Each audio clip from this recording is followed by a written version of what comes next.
आज फिर एक सियासी चिंगारी महाभारत का स्वरूप लेना चाह रही थी, लेकिन दिल्ली पुलिस की मुस्तैदी ने इसे वक्त रहते कंट्रोल कर लिया। आम आदमी पार्टी ने आज एथेनॉल ब्लेंडिंग पेट्रोल को लेकर पीएम मोदी की आवाज तक मार्च निकालने की कोशिश की।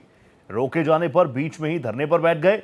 सवाल है, क्या E20 पेट्रोल का मुद्दा आने वाले दिनों में राष्ट्रीय राजनीति का बड़ा मुद्दा बन जाएगा? इथेनॉल खरीदना बंद करो, बंद करो, बंद करो। इथेनॉल खरीदना बंद करो, बंद करो, बंद करो। E20 पेट्रोल यानी एथेनॉल मिक्स पेट्रोल के मुद्दे पर दिल्ली में आम आदमी पार्टी ने ऐसी सियासी चिंगारी भड़काने की कोशिश की जिससे सियासी महाभारत का आगाज हो। आम आदमी पार्टी के राष्ट्रीय संयोजक अरविंद केजरीवाल अपने सहयोगी नेता मनीष सिसोदिया और संजय सिंह समेत करीब 100 से ज्यादा कार्यकर्ताओं के साथ E20 फ्यूल के खिलाफ 2.5 लाख से ज्यादा याचिकाएं पीएम को सौंपने के लिए मार्च निकाला। केजरीवाल के नेतृत्व में पार्टी नेताओं ने पीएम आवास की ओर मार्च किया, लेकिन बिना इजाजत के मार्च होने के कारण पुलिस ने उन्हें बीच में ही रोक दिया। केजरीवाल ने आरोप लगाया कि E20 पेट्रोल से गाड़ियों को नुकसान हो रहा है और केंद्र सरकार अमेरिका के दबाव में आकर अमेरिकी एथेनॉल आयात कर रही है, जो देश के हितों के खिलाफ है। जबकि बीजेपी नेताओं ने आपके इन दावों को पूरी तरह खारिज करते हुए इसे राजनीति चमकाने की कोशिश बताया है। बीजेपी ने एथेनॉल के फायदे गिनाए और कहा कि एथेनॉल ब्लेंडिंग से प्रदूषण कम होता है, विदेशी मुद्रा की बचत होती है और किसानों की आय बढ़ती है। इसके खिलाफ कोई शिकायत नहीं है। कहना चाहते हैं कि ट्रंप के दबाव में मोदी जी ना आए, ट्रंप का दबाव में आके इथेनॉल यूएसए से खरीदना बंद करें और हमारे देश में E20 थोपना बंद करें। अभी यहाँ बैठे हैं, इंतजार कर रहे हैं। मुझे उम्मीद है कि प्रधानमंत्री जी बुलाएंगे। देखते हैं, प्रधानमंत्री जी को मैसेज भेजा है कि हम मिलना चाहते हैं। देखते हैं, उम्मीद पे दुनिया कायम है, संघर्ष जारी रहेगा। ये दुका बेद मर्जी का उनका वो अभियान है, कोई लॉजिक नहीं है, कोई जानकारी नहीं है उन्हें, कोई उनकी बातें साइंटिफिक नहीं है, जबकि साइंटिफिक तरीके के साथ सब चीजें की गई है। और उनका ये व्यवहार भारत के किसानों का विरोध है। इथेनॉल यानी भारत के किसानों की प्रोटेक्शन, इथेनॉल यानी पंजाब के किसानों के द्वारा जो मक्का है, जो गन्ना है, उसका वो विरोध कर रहे हैं। दुर्भाग्यपूर्ण है, एक भी कंप्लेंट नहीं है देश में। उनका ये अभियान सुओ मोटो अभियान है।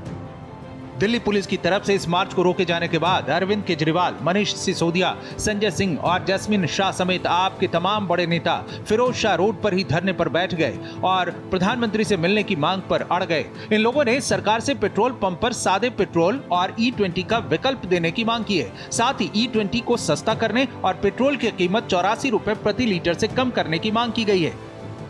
देखिए, केजरीवाल साहब ने 1 महीने पहले समय मांगा था। 2,33,000 लोगों ने हस्ताक्षर किया है। हम लोग चिट्ठियां देना चाहते हैं मोदी जी को, लेकिन मोदी जी ट्रंप की गुलामी के कारण 22,000 करोड़ का इथेनॉल खरीद रहे हैं। 30 करोड़ हिंदुस्तान की गाड़ियां, वो बाइक भी है और कारें भी हैं, जो E20 के लिए नहीं बनी है। वो गाड़ियां खराब होंगी, लोगों का नुकसान होगा। और इसलिए हम कहना चाहते हैं, प्रधानमंत्री जी, आप ट्रंप की गुलामी न कीजिए, अमेरिका की गुलामी मत कीजिए और आप ये इथेनॉल खरीदना बंद कीजिए। जो वो कहते हैं ना, वो हमेशा ही करते रहते हैं। वो बोलते हैं कि मैं एनार्किस्ट हूं, तो वो बार बार प्रूव करने की कोशिश करते हैं कि मैं एनार्किस्ट हूं। लेकिन अब उनमें होड़ इस बात की लगी है कि एनार्किस्ट नंबर 1 कौन है, राहुल है या केजरीवाल है। तो केजरीवाल इसलिए वहां पर उस विषय पर जा रहे हैं जिस विषय पर लगातार कांग्रेस के मणिशंकर अय्यर जी ने भी बोला कि इथेनॉल ब्लेंड की आवश्यकता है। और टेक्निकली आईआईटी में, खड़गपुर आईआईटी से पढ़ा हुआ व्यक्ति भी अगर इस बात को बोलेगा तो समझ में आता है कि वो कितना बड़ा एनार्की।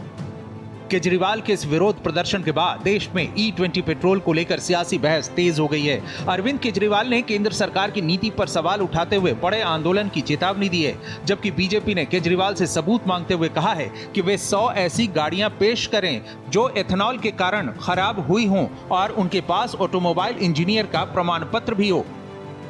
पिटीशन लेकर प्रधानमंत्री आवाज आना चाहते हैं, जिनकी समस्याएं हैं साफ तौर पर पेट्रोल को लेकर। लेकिन अब देखना महत्वपूर्ण होगा कि क्या अरविंद केजरीवाल यहाँ से अपनी गिरफ्तारी देंगे या फिर इस धरने को खत्म कर दिया जाएगा। कैमरा पर्सन शरद बारी के साथ प्रशांत यागी, भारत एक्सप्रेस, दिल्ली।